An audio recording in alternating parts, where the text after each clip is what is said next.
So let's see if we can survive a flat foot squat while I read this first slide to you. I'll try to put up these slides in a video one day, but I like that. you can use the slant boards around the room if that helps. Toxic stress from the gut can be related to imbalance in our musculoskeletal system or from subluxations. Stress on the nervous system can plunge the gastrointestinal system into dysfunction through irritation of the nerves that go to the organs that process, filter, and absorb our food. Mechanically, our inability to squat and breathe correctly can also affect how this system works. Bowel elimination, acid reflux, sympathetic state. Inflammation results from what we refer to as dysbiosis, an imbalance of the gut flora that can wear away the mucosal layer of the intestines. This wildfire of chemical irritation can cause disease in these organs, irritate the nerves that go to the spine, causing spinal pain, and severely limit the amount of nutrients we get from our food. Gastrointestinal issues also involve our immune system, which we call the enteric nervous system, which is the master control for most of our body's self-defense mechanisms for toxicity. We are taught to think that sickness is symptoms such as fever, mucus, and rashes, but these are actually signs your immune system is working to take out the trash. Short-term inflammation is a natural response to infection and toxins, but for many of us, our immune system is underactive, and we are unaware of the disease processes taking place. This is akin to our lack of body awareness, and ignorance is not bliss given time. Functionally, we need to create more space for our abdominal organs and improve your gut motility, our inability to move waste through our intestines. The more compression and stagnation in the gastrointestinal system, the more putrefaction, inflammation, and toxicity builds, setting the stage for diseases. What that's saying is, you need to squat more. Now, we do a lot of weightlifting squats, but we don't do a lot of this. And the reason, and yeah, that's a problem. That's why we spend so much time doing foundation training, is to get you to be able to do this. You need to be able to get down here and hang out down here and spend 30 minutes a day here at least. Other cultures do this easy all day long. All right, you made it through the slide. Let's talk tensegrity. I stole this from my 3-year-old. This is how I think about the body. So these wooden little dowels are your bones, and the elastic bands are your muscles and your ligaments. All of us, we're not this. We're not this bouncy, power-producing tensegrity structure. We're this all the time. What the chiropractor does, he can't bring you tensegrity. He just shifts things around, but doesn't solve the problem. The problem is expansion. We need to expand, let our muscles take pressure off the joints so we can move better, move from our muscles, but also we can take impact. Still a strong structure, right? I can throw it around, I squeeze it, it produces expansion, elasticity. This is what we need to get to, and only you can do that. It's from the inside out, creating expansion. That's how we fix our gut, by bringing tensegrity to the body. So tensegrity equals muscular stability during motion. Now what happens, that compressed model, that's stability. This is rigid arthritic stability. This is where all of us are. Our body compresses. We're not in pain here, but neurologically, which means it's going to affect our gut, everything's shut down. And we'll dig into that deeper, but we need to open this up, and it takes a lot of time to restore tensegrity to the body, where the muscles and the bones are working together. Chiropractors, we just try to shift the bones around, but if we never address the elastic bands, like if they're frayed or if they're tied in knots, that's the true mover. Your brain doesn't talk to bone, it talks to muscles. Muscles move the bones. Bones are dumb. So we'll talk about some movements here in a second. But ultimately, we're putting the cart before the horse. We're putting chiropractic in their diets and your herbs, and a lot of these people that are running these seminars, They have all these herbs on their shelves. They got tons of essential oils, all this crap, and they're just sick all the time. The reason they have to take all this garbage is because they can't actually, they're not functional. I guarantee you, most of these people cannot squat. They don't know how to move correctly. That's why their gut is so bad. And they're spending countless amounts of dollars on all these other things. This is profitable. Nobody talks about this because it's not marketable. It's not marketable. So around the board, what we're going to do, we already wanted the squat. What I was demonstrating there is our flat foot squat, and I'm going out, trying to get the knees wide. Another variation of this, and this is usually when I use the slant board, is this one actually very good for the breathing, and I'll let somebody borrow this too, is close together. So even those, you can use the slant boards going in or holding on to something. So here my rib cage is pressed into my quads, and I can even hug and help. We always talk about breathing in the back of the ribs here. Now I can't breathe forward. I'm forced to breathe into the back. So when my legs are really close like this, that's when it's helpful, unless you got some crazy range of motion or something to hold on to. And round that back. You know, we're breaking our rules here. I always say never round, but we do want to get some motion out of the thoracic spine, and we'll talk about that. Even looking at Dad's chiropractic chart, how your thoracic spine, all those nerves, go to your gut, all your organs. So we need thoracic mobility as well to help our gut. And this is one way, is just by breathing, creating tensegrity. So while I'm talking, keep trying these. Don't stand there looking dumb at me. Squat. So we got two variations. And even for that first squat I showed, it's going to be easier on a slant board. I sat like this, ate my lunch today. I had a piece of cold steak. Just got down, and I'll let somebody borrow this one.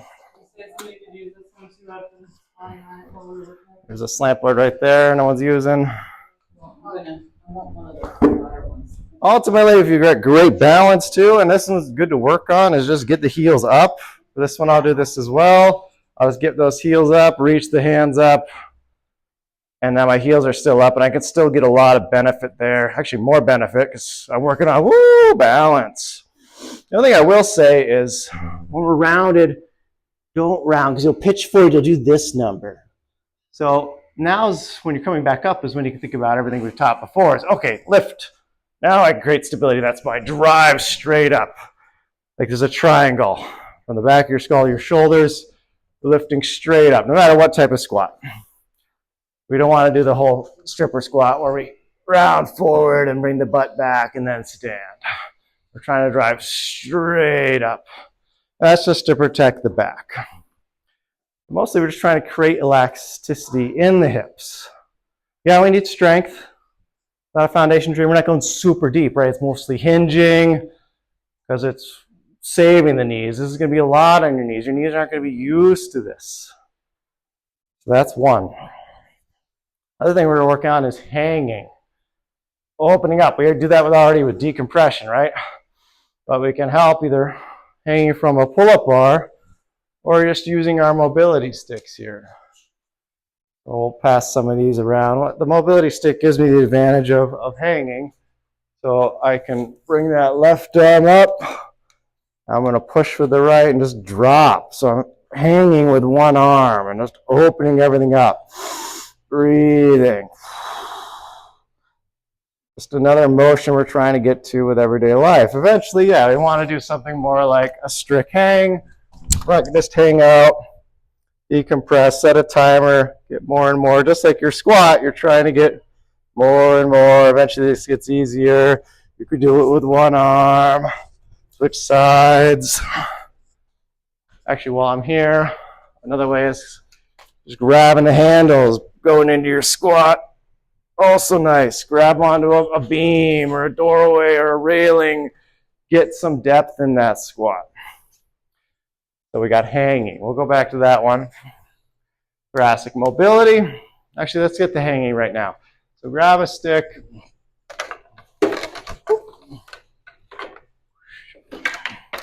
Sticks and stones.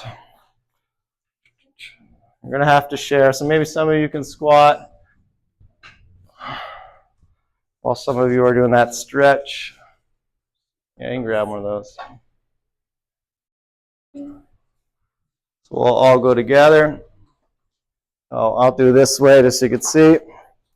Left arm is up. I'm going to curtsy, bring that left foot behind. If I want to add to it, I start bending the stick. Now I got the wooden stick, so it's not going to bend as much. If you want to build a stick at home, just PVC pipe, or find a bent stick already. The stick is bent, it's going to bend easier into that bend. I can get a little bit out of it. This is maple wood, so it's got a little bend to it. But you got to kind of push with that hand in there. I'm pushing. It's a curtsy. I'm allowing this lat to open up. And this is part of thoracic mobility, is the shoulder. Keep tight. If you're really extended like this, you're not getting a good stretch. I'm seeing this mostly when I look around the room. That's not what I want. Tighten that stomach. Let everything drop. I'm not thrusting my ribs forward. That's compressing all your organs. Think about what the squat does. It forces everything in. That's why it's so good. Creates that space. So drop straight down. Don't thrust those ribs forward. I'm pointing that foot. Breathing. Let's talk about breathing while we're here. We'll get to our breathing slide here. So keep running through those while I'm talking. Squatting and hanging.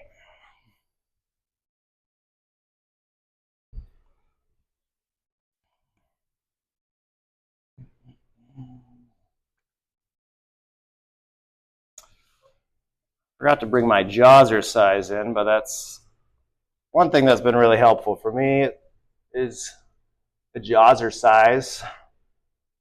It's something that works that jaw. And I mentioned eating like some steak. That's when you do eat, not just for digestion, but to work the neck and the jaw. Chewing really helps. But let me just read this one. It increases the surface area, so we're breaking it down. It allows for, we have some digestive juices in the mouth, salivary amylase, which breaks down your starches, and we got lingual lipase, which begins the digestion of fats. So that starts in the mouth. Like I said, builds strength in your anterior neck and facial muscles, and it stimulates your gastrointestinal tract to prepare for incoming food. Your brain is smart. You have cranial nerves here that sense sweetness or saltiness, and knows when fat's coming in. So it's like, oh, prepare the bile. We need to break down fast. We need to break down this or that. So the more time it spends in the mouth, it knows what's incoming, and it knows what to prepare to break down. So that's important to give it time. Chewing the food more strengthens the neck. Something like Jawzrsize can supplement that if your chewing is up to strength. I'll wear the Jawzrsize when I work out too, because it just helps stabilize the neck too. I'll feel stronger certain lifts. Or if I have neck pain, I'll have less neck pain. Clamping down on the Jawzrsize. Not trying to sell you products, but it's something cheap. Another thing I like about the Jawzrsize is you can't breathe through your mouth so well when you got it in there. It forces nasal breathing. The mouth breathing is linked to poor gut health, pelvic floor, and diaphragm dysfunction. Both should move together with breathing to help stabilize the torso. Duh things. Our nose is a natural filter, right? So it's better to breathe in through the nose, out through the nose. So here is a fun one. The tongue, if you lift it to the roof of the mouth with nasal breathing, also helps lift the back of the skull.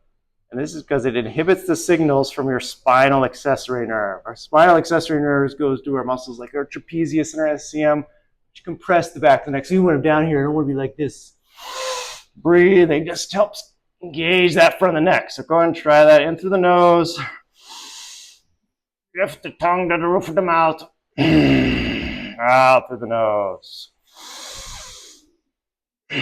So yeah, we get a lot of fight or flight with mouth breathing. It creates stiffness, it creates chest breathing, it slows digestion, it causes constipation, toxic buildup of undigested food. Don't breathe out of the mouth. I spent most of my life breathing out of my mouth. Very sick kid for a long time. That's why I do this stuff. So I'm talking about because it actually helped me more than anything else. It actually stimulates your vagus nerve. Every other muscle in your tongue, every other motion is cranial nerve 12, which is your hypoglossal. But that lifting, that palatoglossus muscle, lifts it to your palate, stimulates vagus nerve. Helps you get into that parasympathetic state. Vagus is 95% parasympathetic. Gets you into rest and digest. Oh my goodness. Stimulate the vagus. It's going to help my digestion. Vagus means wanderer. Why? Anyone know why? Because it wanders. It's an easy one. Goes to your heart, goes to your lungs, goes to your gut. Helps with peristalsis. Anyone know what that is? Isn't that the motion where it squeezes the food through your intestines? Yeah. Why you point to your throat? Start where it goes in and think about it. You're not wrong. Motility caused by involuntary contractions of muscles that help move through the GI tract. You know what else helps with that? Squatting. Just getting in that squatting position helps move things through. Hard to breathe wrong in a squat. We're here, we're breathing like this all day. We're not getting that. That changes. The pressure changes. Think about diaphragm, pelvic floor, everything that's in the middle. Your intestines got like 30 feet. Or your poop's got to move through, right? It's sick, but it's got to move through there. So every time we breathe, we do that decompression breathing, intra-abdominal breathing. I don't care. Getting more pressure changes through that area. Let's do some breathing.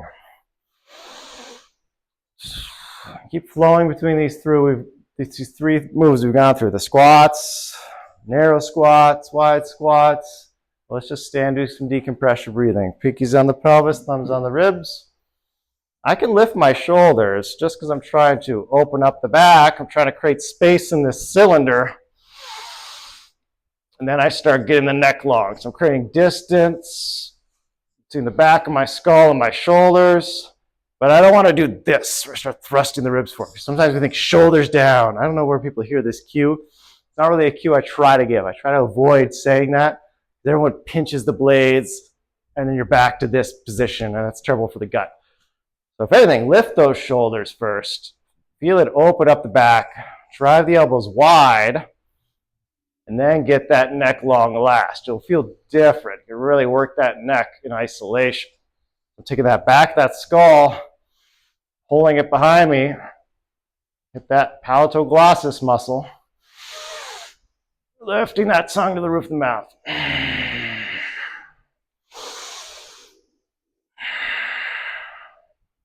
I think I've even cheated myself for a long time by allowing me to exhale through the mouth. You really want to work everything. In through the nose, out through the nose. Make it tough. When I was young, I had a fall. I don't remember it, but I think that's why I don't breathe so well through my nose. Thrown from a grocery cart.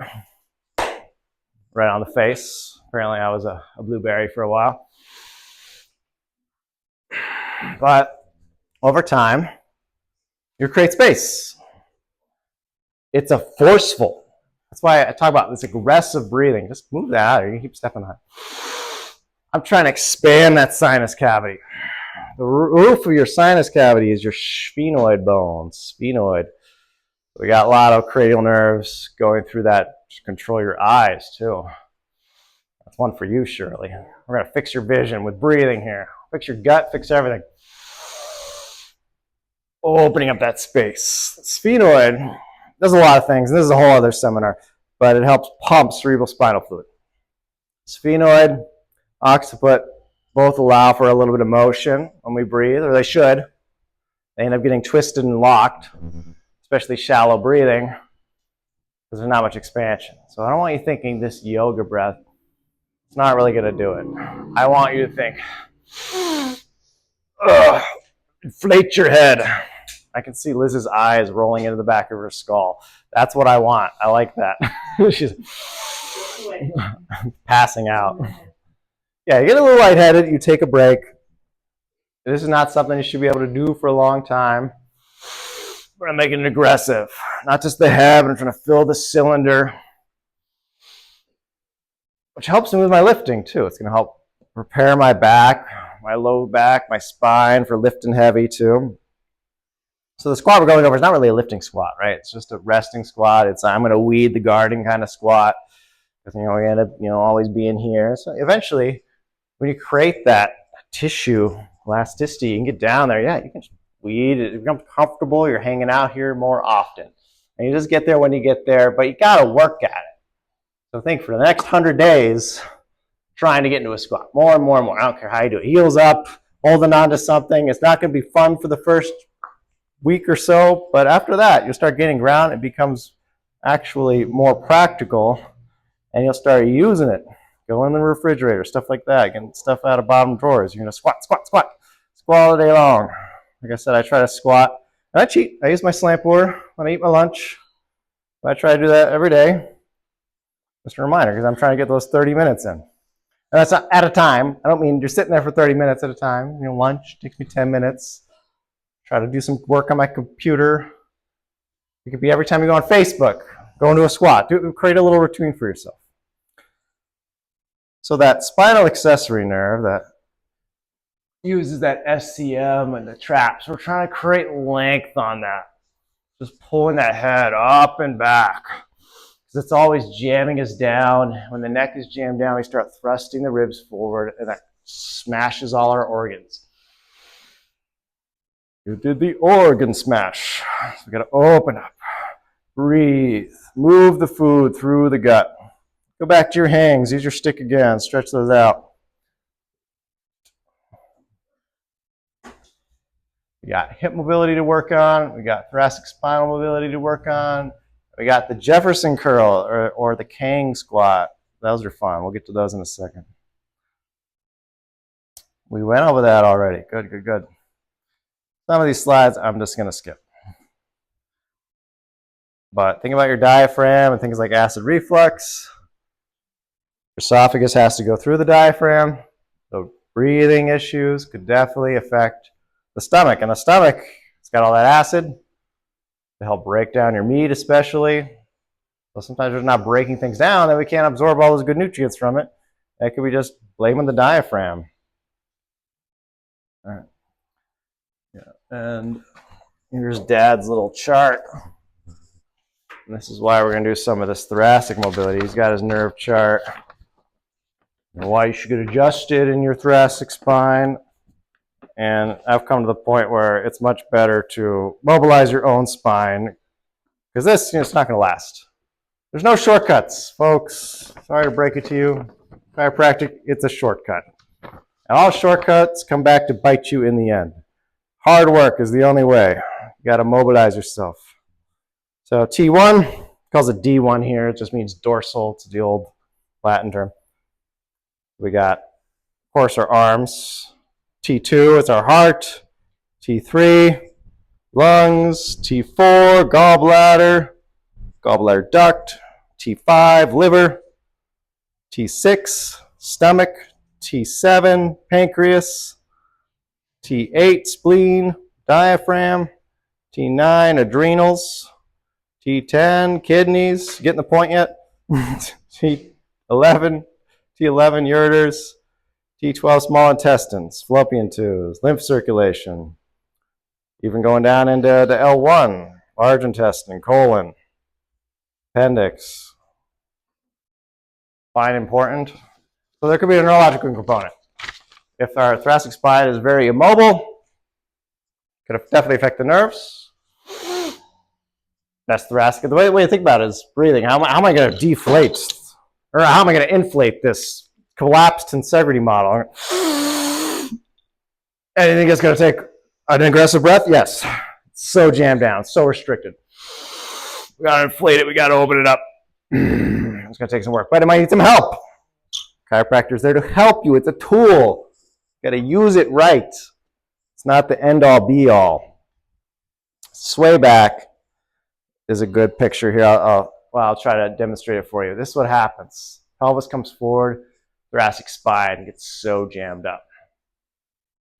Sometimes I can get the neck, low back to adjust, that mid back, throw everything I got into it, ain't budging. So if me and my 200 pounds plus any force I'm throwing is not moving a joint, that lets you know how dang restricted it is, all right?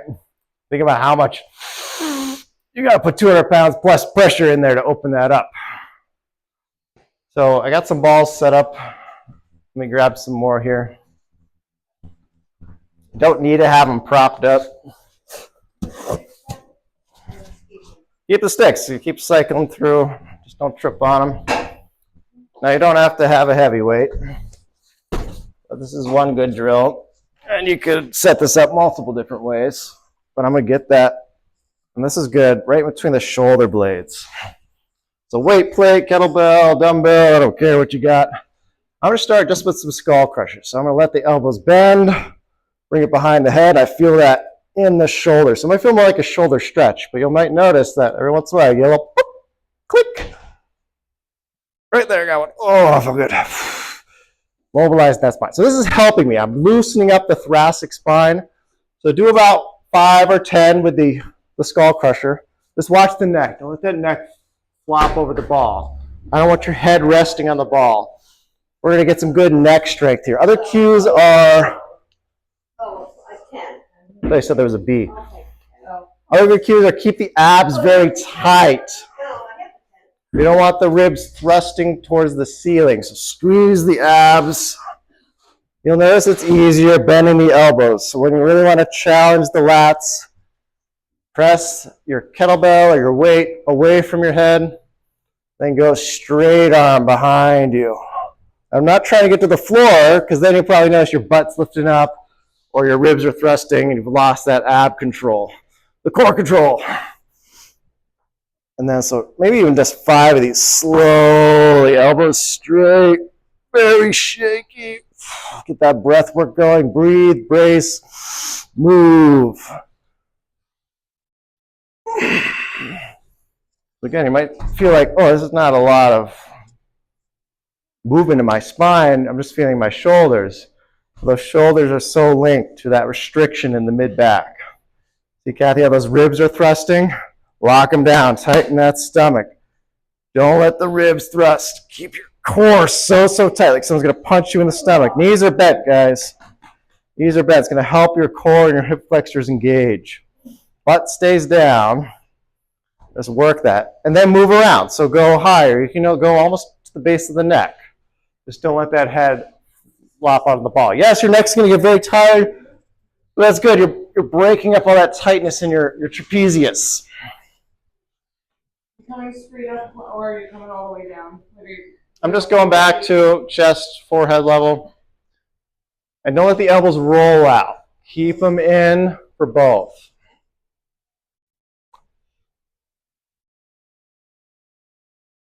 Weight plate is nice, but they're all tied up on the barbell now, so sorry about that. The weight plate almost nice, perfect distance. Hits the lats a little differently.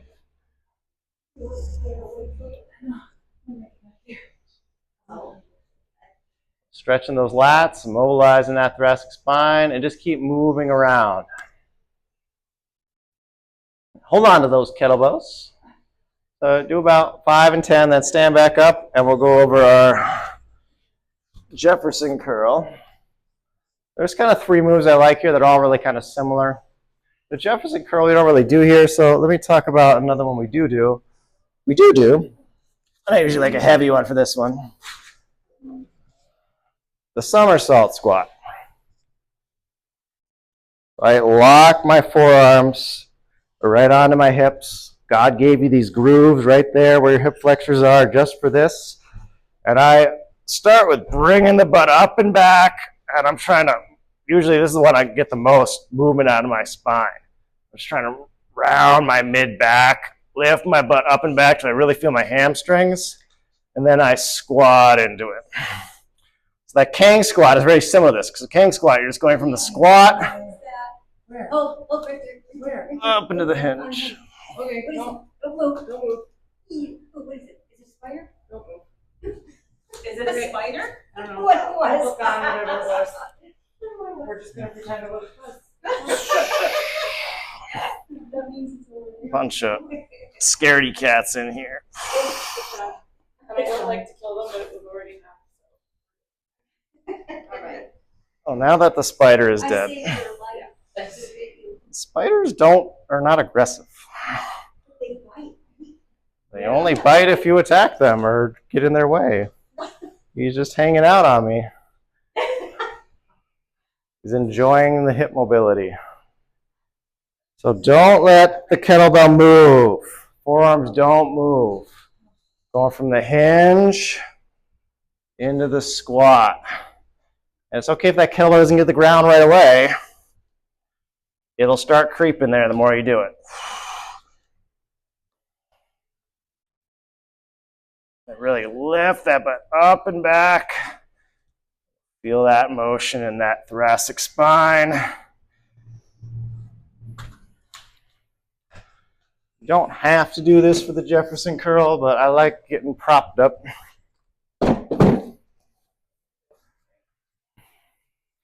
You gotta have really heavy weight. 10 pounds is not gonna cut it.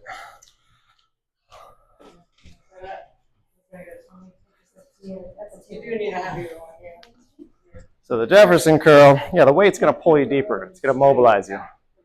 Jefferson curl, I'm on something or some yoga blocks, and I'm thinking all about my dorsals. So right at the base of my neck, T1, I'm trying to move just from that vertebrae. T2, T3, T4, just going down one at a time. You'll notice your low back wants to start it. Don't let it. Keep that low back tight. Work. You might feel some sticky areas, like right there. T4 is a little stuck. T5, I'm just letting the weight. Again, I want some heavier weight to help mobilize me through. Working all my way down. Once I got to the bottom of the rib cage, I let the hips come back. That's when I can let that weight just pull length into my hamstrings. I can start just lowering myself down. Open everything up. Even here, we can kind of go into that Kang again, where I can squat for a second. Yeah.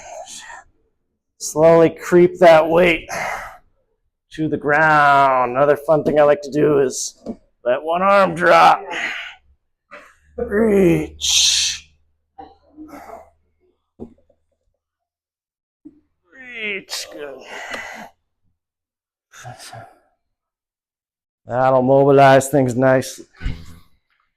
You can see how those kind of all work together, similar ideas. Here's this, if anyone wants it. If you're really feeling froggy, you can use the big box. Both those. Both kind of passive active. To attack that mid back. Jefferson curl, you're going to get some hamstring at the end too, which is nice. Last one you're really going to hate. Hip mobility. Squat, of course, hip mobility. And this one you can even do like on a box. Essentially just getting it to come out, getting the hip to come in. So this is probably the easiest version, in and out, where I could use my hands on the ground here. I'm in the squat, I can bring that knee in, I can bring it out. In, I got a nice knee pop. Out. Trying to mobilize. Yeah, don't really need the hands. You can kind of go like this as well. Usually when I go back, that's when I need to put a hand behind so I can open up that hip a little bit. But even as one hip's opening, the other one's closing. Most people were stuck, limited in internal rotation. Try to rotate those hips in. So you could try it up on a box. Stairs at home work. Sit on the ball works, yeah, 100%. There's no cheating. There's where are you today? And some days you're going to feel like you're 5 days behind where you were. But you just keep going after it. First week is going to be rough. You're like, oh, I'm going to wait a week. No, then you'll be back to square one. Got to keep building on it. Remember, you're breaking up stuff, which means you're damaging. Which means, yeah, it's going to hurt. It's going to be swollen and achy the next day. But you just have to keep moving. Reminding your tissues, this is where you belong now.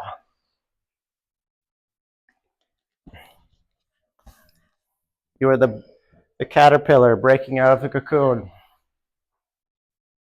Those are all our movements. I think we had presses in there too. Just to contrast the hang is another thing we should have is an overhead press. So after you're done squatting, we'll go over that, but let me read some more slides. Skip all the boring ones. I'll do those at a later date. Maybe never. Spare you.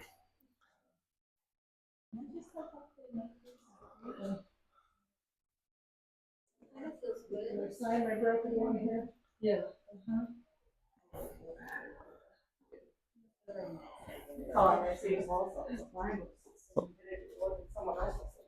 So one of my thoughts just on the sympathetic state, some of this is like, oh, I don't feel like this is calming me down. But sometimes we need to let out aggression to get us there. Why are you on the ground? Well, because you did that, so I went on the ground to do it. Way over here, my rear end. She crawled. Then you got I'll up get and I her. was like, well, better goes that. I tried so hard. No, just let me do it. Okay. Why are you pushed back? I'm fine. Yes.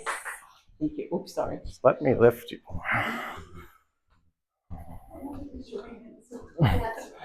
Pushing backwards does not help. All right. Let me just read this because I can't think now. We need an outlet for aggression. Why not take it out on your restrictive tissues and degenerative patterns? Fight and flight. The sympathetic state is natural, and the best way to turn off that feedback loop is to actually do what the body wants and not try to lull it into a false state of parasympathetic calm, right? We're always trying to calm down, go to your therapist. It's okay. Sometimes you just need to get mad, right? Get aggressive. Do things that require some strength training focus, and that really helps. A lot of people move really well, can do all these movements really well, don't have gut issues. We talked about diaphragm, pelvic floor. They're the gatekeepers.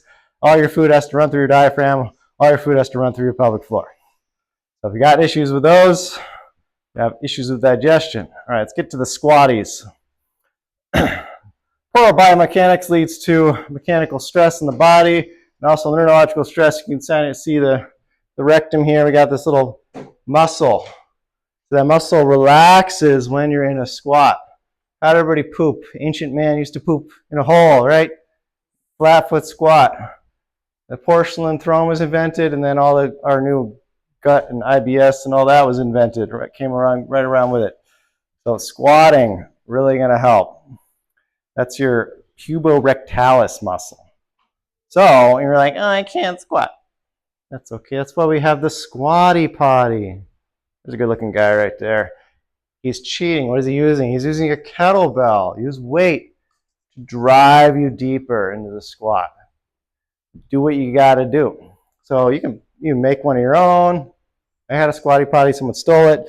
So I made one out of wood, or my kid's got a little stool. Just put that on the feet. That creates a similar angle. It's not as good, right? Eventually you want to build up to it. You're on the ball there, right? So you can bring the feet in closer to the ball, right? That's getting a better angle. From there, she could stack yoga blocks under her feet and keep building on it. Or she could lift her toes, right? There's ways to go. And that's going to help release everything, right? And why? Because we have to get things out. If we don't, it's like create a fermenter in your gut. Food sits there long enough, starts fermenting, and CO2 is created. So it expands and swells, and just irritates everything. And it breaks down that layer, like I was saying, that mucosal layer. Then things start passing through into your body, into your bloodstream, right? As soon as even in the muscular layer of the intestines. So you got the mucus layer, you got the poop, you got the mucus layer, then you got the muscular layer just in the intestine. If it goes into the muscular layer, a thing like gluten is known for, because it's just a small protein. It can pass through, that mucus layer is worn down because of all this putrefaction and fermentation. Then your immune system, that's where it doesn't live inside the gut. It doesn't live inside the intestine. The immune system will only attack if it gets into that muscular layer and says, foreign invader. It doesn't know it's gluten, it doesn't know it's food, it just thinks it's the enemy.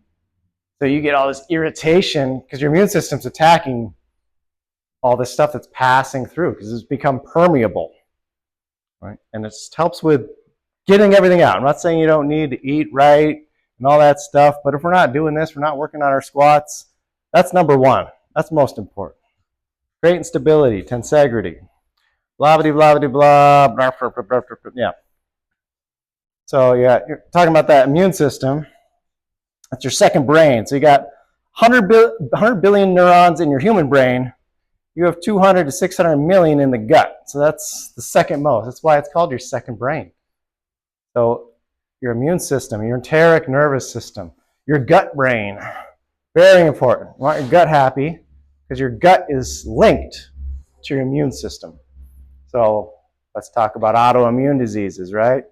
That's what that is. Your immune system attacking self. It's autoimmune. And a lot of that can be linked back to what I was just talking about, where the guts just get broken down and these things are just leaking out of it. It's leaking like a sieve. So you can eat all the kale and your broccoli and your carrots to try to rake all that out and take, all the prunes in the world. But if you're not squatting to get everything out, that's, all the fiber. That's important.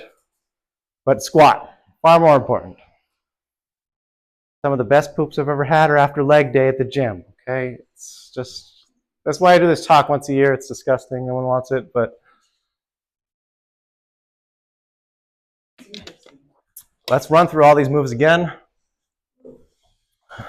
We'll start at the top. So our two variations of the squat. I got narrow. You'll notice as soon as you start going down, the knees want to open. So don't let them close in. And I can even go here. I can hold on to something. Kind of even back off. So I can kind of lean into it a little bit. Try to get those heels down. You'll notice the knees start coming out. Don't let them squeeze them in. I'm just tucking my head here. Breathing. My thighs are keeping that rib cage from expanding forward. This is great biomechanically for a lot of reasons. Great for your hip flexors. Get there when you get there. You got to keep working on it. Think, oh, I can't do it. That's why we're doing all the foundation strength stuff. Get those thighs together. Christine, watching you. You set a timer at home. Try to make it 30 seconds. Next day, try to go a little longer. Breathe while you're there. In through the nose, lift that tongue, get that palatoglossus. You watch my neck here when I lift my tongue to the roof of my mouth. See that engage in the front? And I lift the back of the skull. The jaw retracts a little bit.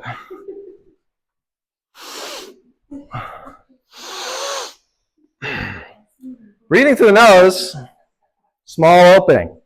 Takes a lot of work from your body to suck that air in. Through the mouth, not as hard, right? Especially like chewing. If you can't breathe well through the nose, I think it was part of my problem growing up. You got food in your mouth. That was my main apparatus of breathing. So I'd chew really fast, swallow really quickly, right? And that's a bad habit to break. And so you're really not getting that food broken down enough in the mouth. Everything I mentioned, those cranial nerves telling the body what's coming in. Prepare the enzymes, prepare the bile. What do we need? Like even when you taste something sweet, cranial nerve 7, tip of the tongue, sweet. It releases insulin to break down that glucose coming in. It's ready for it. And that's why artificial sweeteners are so bad, because it takes the sweet. It's like insulin spike. Wait, what is this crap? This is not glucose. This is a fake chemical I can do nothing with. No questions. Okay, is stevia, what is stevia? Yeah. Is that bad? Well, it causes cancer if you eat enough of that. Plants. Yeah. And If it's sweet. natural, it's good. Okay. But I'm that's- talking like sucralose. I know, but my question about that is, so say you eat the natural leaf, organically grown, whatever, right? It's sweet, so it's gonna trigger that, but what if it has a low glycemic index? What's gonna happen? Your body's smart. It knows So what to do it'll with it. adjust It was that. an example.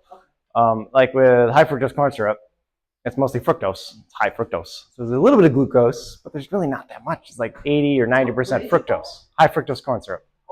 That's it. Like most of the stuff, right? What about maple syrup? Yeah, it's better. Like you say, like Yeah, syrup. like honey. It's all that same stuff. It's Yeah, so it's all- body knows what to do with natural things better. Yeah, yeah. And even the company mom and dad push. What are they called? Through the, that one? Standard process? Standard process. That's their whole thing. Is they try to get vitamins from their food source. Whole food idea. So instead of something being more artificial where your body doesn't really recognize it, it's like, okay, we're gonna find something with a lot of vitamin A. We're gonna put carrots and pumpkins, stuff like that. Just because your body will recognize it easier. Otherwise, a lot of these chemicals doesn't know what to do with. Like, yeah, you're not getting a lot of sugar, but it's some weird thing it doesn't know what to do with. Lost my train of thought. Let's go through these movements. Yeah, we started with the movements, then we got lost, sidetracked somehow. So we have the squat in. I love getting those heels up on your own too, eventually working on just that balance aspect, because you'll notice you'll use this one a lot too. Coming down, when I adjust people's necks, I try to go here to start. And then coming up, don't do this number, don't round and do it. Now's the time to extend, drive up. Oh, it's a burn on the quads. Eventually your knees stop hurting when you. That one's rough on the knees. I don't have bad knees, but Yeah. now they get. You get used to it. And even with, we can even take our foundation training squat where I'm loading the hips first, starting with that hinge, then I can let the knees follow. Now I'm opening everything up. And even me, I gotta get those elbows in, help. They're not used to it. It's like, get out. Stretch those adductors. Sometimes they'll even get the hip to go, plunk. Open everything up. The knees wanna roll in here. Open them up. Then we can reach up or grab onto something to posture up. Slowly work on straightening that spine out. I got a lot of work myself. Open all this up. Everything here, ankle mobility, and if it's killing you, yeah, get it on a slant board. Get those knees open. Both are good. I'm not saying one's more than the other, and you might notice one is easier for you. Hanging, door frame, whatever. Start taking one leg away. Start doing the sticks. Eventually move up to a pull-up bar. Yeah, even hanging with one hand. Breathe. That as well is going to help you get that breath in there. It's going to help create some space. Decompress the spine. Open up that thoracic spine. Let's go over some of those Jefferson curls again, Kang squats. Grab your kettlebell. Heavy, heavy.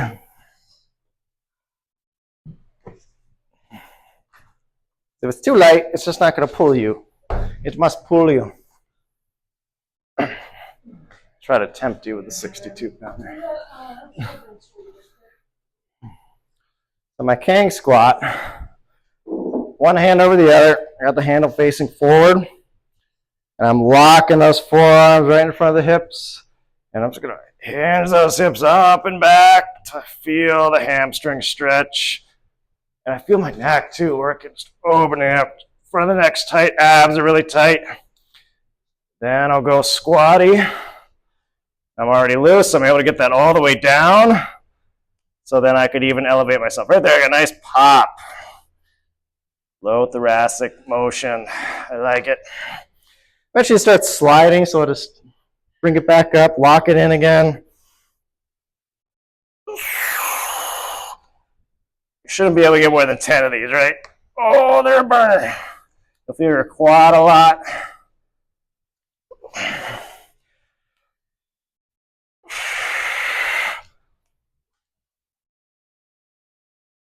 I could take it onto something. Then I can let the arms go. Sometimes it's easier, so I don't have to think about this as much. Just letting it drop. Just don't immediately go, because you're always going to go from the low back. So start base of the neck. One vertebra at a time. Letting that weight slowly pull you. So yes, I'm rounding, but I'm tightening that stomach. Even low back, I start motioning there. Then the hips come into it. Right about here, that weight pulling you. You'll feel the hamstrings. Especially with the kettlebell, I'm going to hit the ground early. So that's when I'd want to, when I get there, even stand on some yoga blocks or something. Even the box. I was doing the box today. Watch the feet. You don't want to be here for the Jefferson curl. So you want the hips to be able to hinge back, feet facing forward. For the king, I will kind of mess around. I'll turn legs in, so I'm getting my inward anchor, rolling in, and then I go out. So I squat. I'm driving outwards, outward anchor, inward anchor. So we get a good combination between those two. And usually we can't go too knock-kneed. Why? Because my arms are in the way. I'm squeezing, but they're there, blocking that knock-kneedness that we don't want. Choose your one there. Those are all similar. Thoracic mobility. I even do these on a kettlebell sometimes. Put my back right on the kettlebell. That's like your next progression after the ball. Yoga block works. Laying on it, bringing the arms overhead, feeling that lat stretch. The same thing, that's a great one to do before presses. So standing, you could even just do this number. Sometimes it helps to not have 70 pounds, but I kind of grab it by the horn, bring it behind, let it stretch. There we go, that's better. That'll give me a little bit. Similar idea. Or even just both. Back there. That alone will stretch elbows in, elbows out. Doing your butterfly flaps. We did this position, what? Against the wall, remember? Doing our regressed Bulgarians. Oh, so good. And then take it into presses. That should loosen up those shoulders, loosen that mid-back, and I can work on my overhead press. Here, everyone kind of falls back. You want to squeeze the abs, glutes, drive your head through. See how I start shaking for that front of the neck? Tremble, press through. So you want to get that. That's why the kettlebell has the advantage here, is all the weight's behind me. So it's going to continue pulling me. So it's going to get me some extra shoulder flexion than a dumbbell would. Just watch your wrist. Don't let your wrist extend. That's just going to, you're going to get tendonitis here. I've done it before. Don't do it. Lock the wrist. Don't let that wrist do this. Curl it in. Pull behind. Watch me. My neck will start shaking. So squeezing the abs, glutes. So I'm not jutting my head forward. Lengthening. Dribble, dribble, dribble. The tremble is you using weak muscle, stretching tight muscle. Oh. So you do that. 2 kettlebells, 1 kettlebell. Your body can kind of cheat with 1 kettlebell. So, maybe not today, but at home, try the double. You'll notice that's harder, or even barbell, I don't care. If that's hurting base in the neck, we went over the cheater, first rib trick. We'll add that. Band over there. That really helps as well. So the pressing arm is the rib. And then I can do the same thing, and I can take away that neck pain if that first rib is throwing off your shoulder motion. Because that clavicle needs to roll, and it can't roll. The first rib is in the way.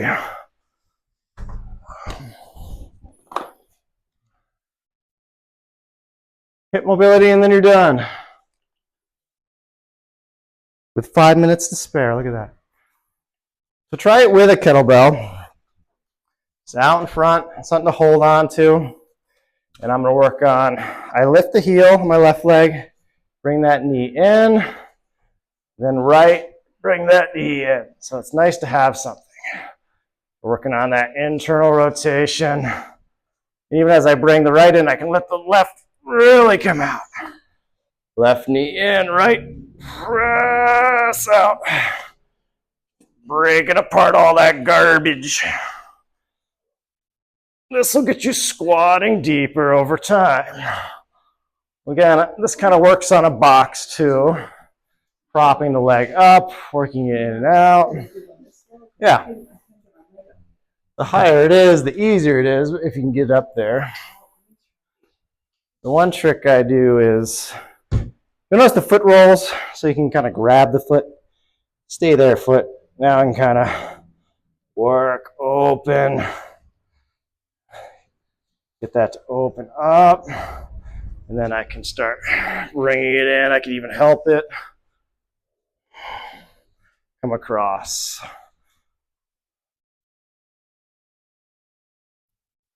That's all I got for y'all. And again, these are kind of end goals, not get really frustrated, I can't do this, but where you should be and where you want to be eventually. You might leave here feeling defeated physically and mentally, and that's okay. But that's why we do foundation training. Foundation training is more stability work. So we can stabilize our knees and our low back so they can actually, if it's your low back's killing you to squat, yeah, that's dumb. I get it. Christine's like, it's dumb. She's down there saying, it's very dumb. And I've been there. We all got our issues, right? The knees, for me it was the ankles, it was everything. Is this right? Liz is using the ball. We kind of talked about that Monday night, the ball driving her into the squat. But I think the point I don't talk about much is hanging out down there. Play a game of chess. That's the kind of like squat I'm talking about. Not just a lifting squat, but like I'm gonna sit and watch TV in a squat. Throw out all your furniture at home. No more furniture, just squats. Christine's doing a squat there. Child's pose, right? There's so many aggressions. I could be here all day talking about ways to do this, and you'll just kind of figure it out. So like, yeah, like child's pose, or even laying on your back, hugging a knee up. That's all passive. That'll help. First, you kind of need the mobility, and then you can add the strength. Unless you're in pain, then you need to go back to stability and strength. And then work on mobility. Now keep coming back to the squat. Keep trying it daily. Maybe your squat's just here. Set a timer, I don't care. Stay there. Grab onto something. I don't care how pretty it looks. It will change your breathing too, and that's really important.